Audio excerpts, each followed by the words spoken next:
Welcome back to our series on how nutrition shapes autism. In today's episode, we're focusing on a challenge many parents of children with autism face: managing sensory sensitivities and food aversions. Eating can be difficult for children with autism, but with patience and the right strategies, you can help your child explore new foods while ensuring they get the nutrients they need. Let's take a look at how.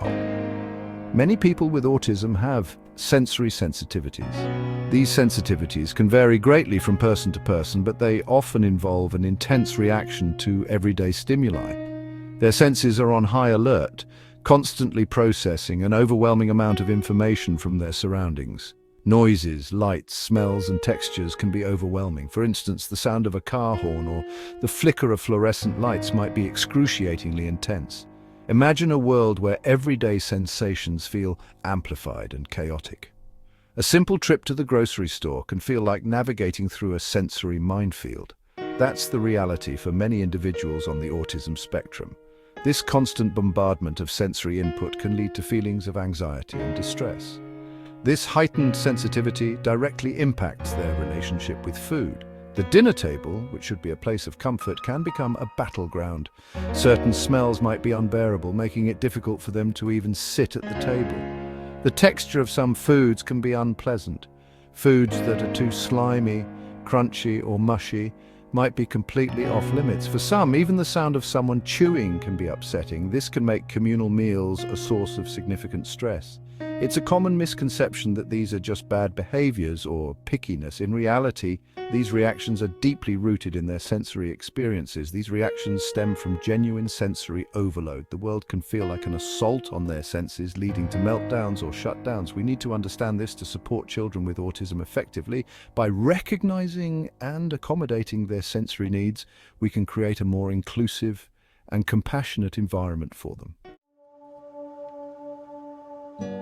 Food aversions in autistic children often stem from these sensory sensitivities. These aversions can be more intense and complex than typical picky eating. It's not simply a matter of disliking a particular taste. The texture, smell, and even the appearance of food can trigger strong reactions. Imagine the feeling of soft food like mashed potatoes. For some children, this texture can be overwhelming. For some, it might evoke a sensation similar to touching slime, a deeply unpleasant experience. This reaction isn't just a preference, it's a sensory overload. This can lead to a limited diet, often focused on foods with consistent textures and flavors. These foods provide a sense of predictability and comfort. Children might gravitate towards bland foods or those with predictable textures. These choices help them avoid the sensory discomfort that other foods might cause. This can create nutritional challenges. A limited diet may lack essential nutrients, which can impact overall health and development. It's important to remember that these children aren't being difficult on purpose. Their reactions are genuine and rooted in their sensory experiences. They are trying to navigate a mealtime experience that is often overwhelming. Patience and understanding from caregivers can make a significant difference. Our goal is to make mealtimes more manageable and enjoyable for them. By creating a supportive environment, we can help these children feel more comfortable and willing to try new foods. The first step is to identify each child's unique sensory triggers. Observe their reactions to different foods. Do they avoid certain colors or smells? Are they sensitive to specific textures? Keep a food journal. Note down the foods the child accepts and rejects. This helps to identify patterns and potential triggers. Remember, every child is different. What bothers one child might not bother another. Patience and careful observation are key. This understanding forms the foundation for developing effective strategies. Mealtimes should be enjoyable, not stressful. Create a calm and predictable environment. Minimize distractions during mealtimes. Turn off the TV. Avoid having toys at the table. This helps the child focus on the food. Use visual supports if the child responds well to them. A visual schedule can help prepare for mealtime. It can show the steps involved: washing hands, sitting at the table, eating, and cleaning up. In this section, we'll talk about the gradual introduction of new foods and the exploration of different textures. Introducing new foods to your child can be a fun and rewarding experience, but it requires patience and a strategic approach. It's important to introduce new foods gradually, allowing your child to become familiar with each one. Start by offering a variety of foods with different textures and colors to make the experience visually appealing. Don't overwhelm your child with too many new things at once. Start with small amounts and observe their reactions.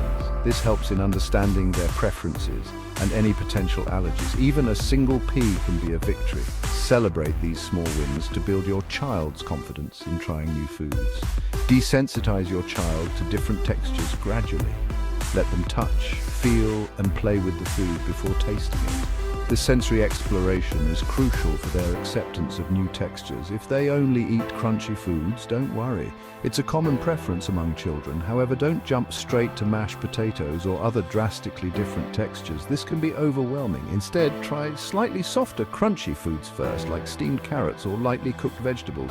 This helps bridge the gap between their preferred texture and new ones. Then gradually move towards softer textures.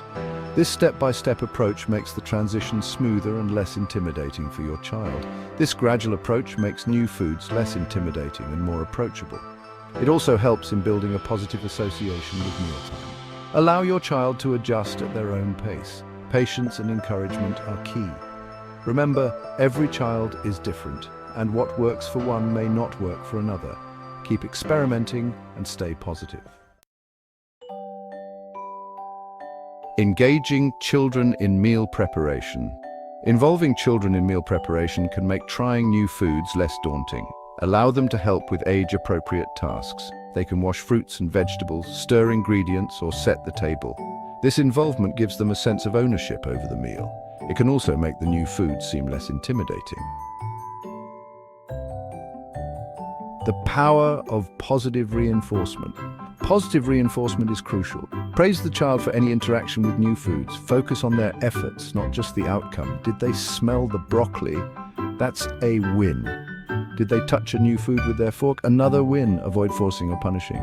This can create negative associations with food. Instead, make mealtimes positive and encouraging. Celebrate every step in the right direction.